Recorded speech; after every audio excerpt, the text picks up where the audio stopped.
बिस्मिल्लाहिर्रहमानिर्रहीम। अस्सलाम वालेकुम, वेलकम टू माय चैनल दावत इस्लाम। मैं हूं आपका दोस्त शफकत अली ऑफिशियल।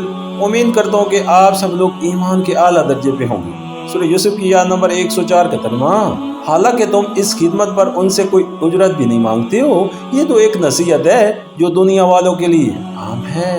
सूरह यूसुफ हाशिया नंबर 73।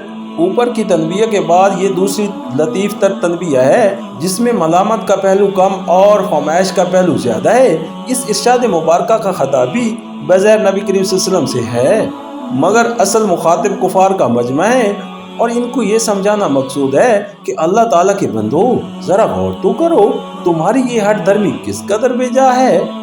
अगर पैगंबर ने आपने किसी जाती मफाद के लिए दावत व तबलीग का ये काम जारी किया होता या उसने अपनी ज़ात के लिए कुछ भी चाहा होता तो बेशक तुम्हारे पास ये कहने का मौका था कि हम इस मतलबी इंसान की बात क्यों माने, मगर तुम ये देख भी रहे हो कि ये शख्स बेगर्ज है, तुम्हारी और दुनिया भर की भलाई के लिए नसीहत कर रहा है और इसमें इसका अपना कोई मफाद पोशीदा नहीं है। फिर इसका मुकाबला इस हट धर्मी से करने में आखिर क्या मकबूलियत है। जो इंसान सबके भले के लिए एक बात बेगर्जी के साथ पेश करे, उससे किसी को ख्वाह जिद क्यों हो।